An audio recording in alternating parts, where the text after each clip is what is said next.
What's going on, guys? So welcome back to part 2 of should my truck tow that trailer and should I put that trailer behind my truck. Basically what I'm doing is I'm going around to these different RVs, from travel trailers to fifth wheels, and I'm giving you my recommendation on the type of truck that you should get to tow the specific type of trailer that we're looking at. I'm looking at the stickers on the side, and I'm giving you my in-depth analysis of should it be a half-ton, should it be a max tow truck, should it be a 3/4 ton, a 1-ton dually, a 1-ton single rear wheel truck. Do you need a max tow package? What do you specifically need from a truck perspective? Because this is probably the #1 question that people email and ask me whenever they're looking at getting a new trailer or they're looking at getting a new tow vehicle. So I hope you enjoyed this video. If you didn't check out part 1, go back and check it out, because we go over a bunch of different sizes of RVs. Some of them may surprise you, but these are just my recommendations. You know, it's not necessarily something that I have to say is, you know, set in stone. You may have different towing experiences. You may have stuff done to your truck, or you may feel your truck is more capable. I just ask that you please be safe and respect the fact that, you know, if you don't have the right truck, maybe you shouldn't be towing the type of trailer you're towing down the road. Again, always make sure your truck has the capability to tow the type of trailer that you're getting or that you have. Anyways, let's move on to the video. Hang tight, I'll be right back.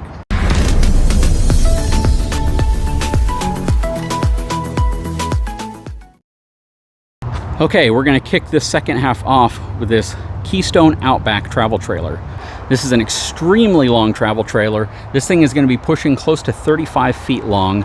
And quite frankly, this is one of those trailers that falls into that really strange spot of, do I get a half-ton or do I get a 3/4 ton? So let's take a look at the numbers on this and I'll give you my opinion.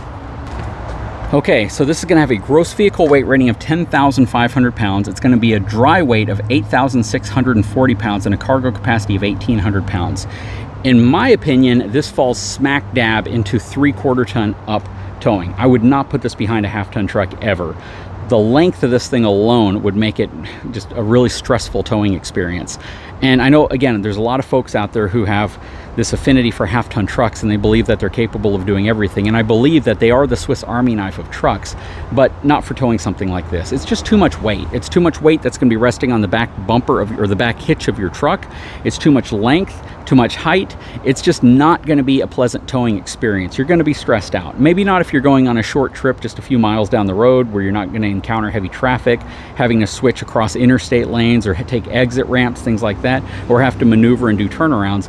But it's definitely going to be a stressful towing experience if you go on longer trips and you start exploring and you hit inclement weather, things like that. Something like this, a 3/4 ton truck, doesn't have to really be anything super special, just, you know, your typical tow package equipped 3/4 ton truck. If you get a long wheelbase version of it with an 8.5 foot bed or an 8 foot bed, you're going to have more stability, and that's going to equate to better control to help mitigate sway.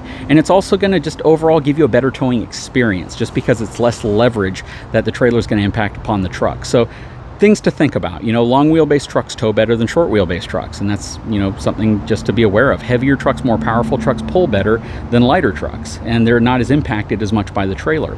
The analogy I always like to make is, if you're a big burly muscly dude walking down the road walking a little baby chihuahua, you don't have any problem just walking straight and that dog falling in line behind you. But if you're, you know, 110 pounds wet and you're trying to walk a 150 pound, you know, German Shepherd, that dog's gonna control you more than you're gonna control it. And that's exactly what I talk about with scenarios like this. You want the power and you want the control and the size and weight to be able to control the trailer. So this, for me, would never fall into a half-ton category. This is 3/4 ton up. I would not put this behind a half-ton. What do you guys think, though? Please leave a comment below. I'd love to know your opinion. Let's move on. Okay, so next up we have a JCO stick and tin corrugated side. It's basically wood frame with corrugated aluminum on the side, steel frame underneath it. This is a good size travel trailer. This is probably 33 feet long or more, very tall, and it's relatively wide. Let's take a look at the numbers on this thing so we can see specifically what my recommendations are. Okay, so the gross vehicle weight rating is 10,250 pounds. This thing's kind of heavy. The cargo capacity on this unit is 1,768 pounds, and the dry weight on this specific unit is 8,482 pounds.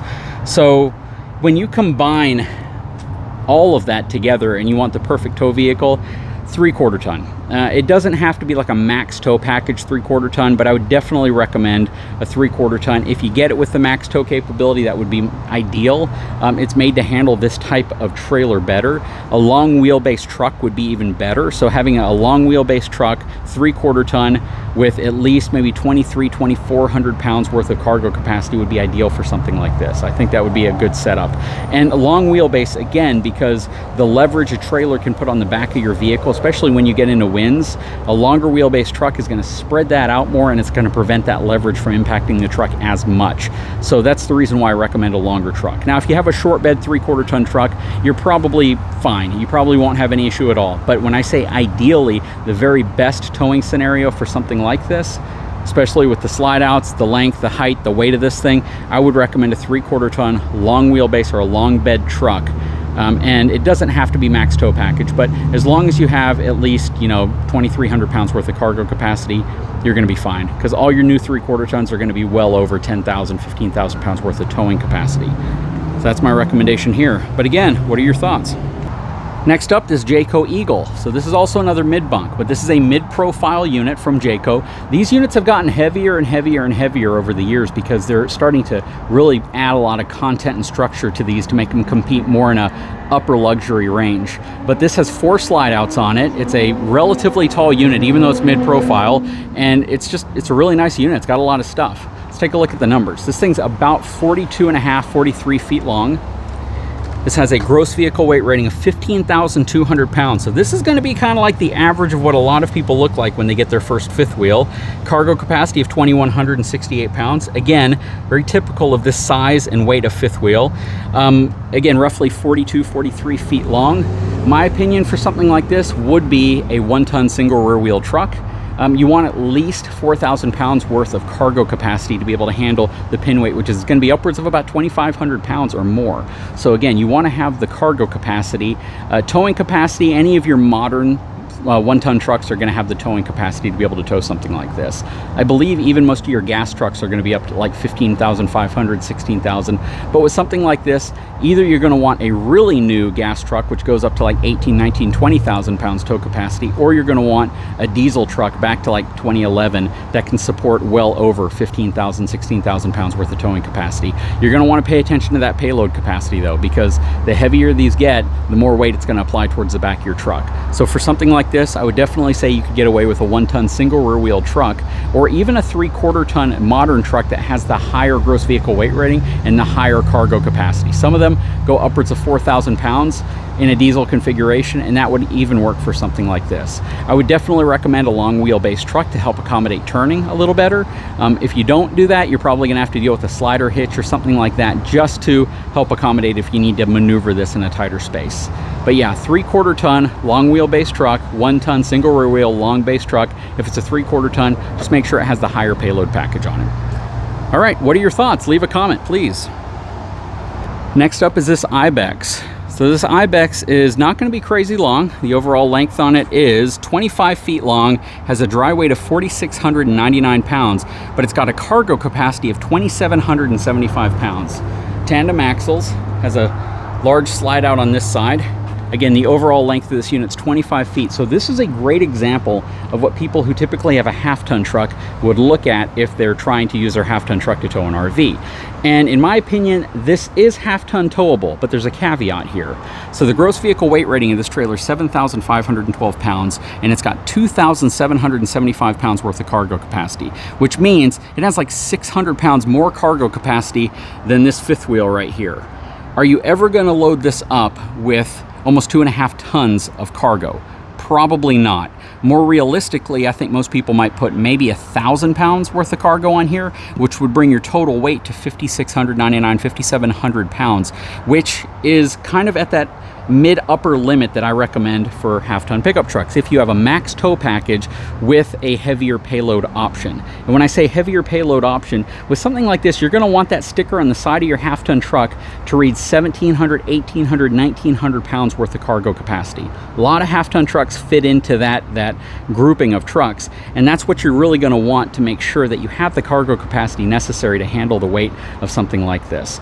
And it's not too long, 25 feet long. You know, that's well within the bounds of of what most half tons can handle safely. I mean, if you towed this with a 3/4 ton, you probably wouldn't even know it's back there. A half ton truck, you're always going to know it's back there, mainly because of that softer rear suspension. When you go over bumps, it's going to press down on the back of the truck and it's going to make it bounce a little bit more. But again, you could get away with a half ton truck as long as you max out the tow capacity and you get the highest payload package you can get for that specific truck. If you load this thing all the way up and you really want to pack this with 2,775 pounds worth of cargo and you're approaching 7,512 pounds, then I would recommend a 3/4 ton truck. Really, when you break the 6,000, 6,500 pound range is really when I start recommending a 3/4 ton truck. Not a max tow, nothing crazy special, but a basic 3/4 ton truck, just so you control the weight, but primarily how much tongue weight you're going to be pressing down on the back of the truck. But yeah, that's my opinion on this one. Let's do one more and then wrap the video up. Okay, in front of us is a massive full profile JCO North Point luxury fifth wheel. This thing has so many slides. It's got like 5 slide outs on it. It's got a bunk in the back with additional slide back there. This thing is massive. Let's take a look at the numbers on this one. Okay, so this is going to have a gross vehicle weight rating of 18,000 pounds, by far the heaviest of any we looked at. Cargo capacity of 2,056 pounds, which technically means the Ibex we just looked at has a greater cargo capacity than this North Point. Just think about that and try to figure out where you're going to put that extra cargo if you try to load that thing up. Twin 8,000 pound axles on it, and this unit is going to be dry weight of 15,944 pounds, so it's even heavy when it's dry. Overall length of this thing is going to be about 43, 44 feet long. Again, full profile, so it has a very tall roof, and it's wide body, so it's also very wide with the drop frame. 1 ton dually. I would not put this behind a single rear wheel truck. You're asking for a lot of weight to be loaded onto the back of the vehicle, and I want the redundancy, the extra tires, the extra stability, and the extra payload capacity for handling this kind of weight. And I think most people who tow fifth wheels would agree. Even if they have a single rear wheel 1 ton and they're towing something like this, I believe in most cases they got that truck because they didn't want the width of a dually. They didn't want to have to maneuver a dually around when they weren't towing their trailer. And I think they got a single rear wheel out of convenience. But I believe most people with a really large fifth wheel like this is a toy hauler size, would prefer a dually if it was a more convenient option for them. In my opinion, you want a truck with at least 4,500 pounds worth of cargo capacity, upwards of 5,000 pounds worth of cargo capacity, and you want the strongest possible option you can for something this large. And again, in my opinion, that's going to be a modern dually truck with a diesel engine. Anyways, I'd love to know what your thoughts are. I hope you enjoyed this video series on this, because this is an important topic and it's one that is always asked by my subscribers whenever we're talking about RVs. I get so many people asking me in the comment section, you know, this is my truck, what type of trailer should I get? Or this is the trailer I'm looking at, this is the truck I have, do you recommend it? Is it safe? And it's hard for me to give you a definitive answer on that because there's so many questions, there's so many variables. I hope this helps. The trucks I'm specifically talking about in this video though are modern trucks. I'm not going back to the 90s or the early 2000s or the late 2000s even. I'm going back to maybe 2015, maybe 2011 from an oldest truck perspective, only because that's really when you saw the biggest leaps and bounds from the heavy duty truck industry, or at least the pickup truck industry. But I'm not talking about super old trucks. So you definitely want to make sure that your truck has the numbers, the capabilities and capacities to support whatever trailer you're looking at, from both the weight pressing down on it as well as the weight that it's pulling. Anyways, guys, I sure hope you enjoyed this video. If you haven't had a chance, first of all, leave a comment below, give me a thumbs up, subscribe to my channel. I really appreciate it, and we'll talk to you again very soon.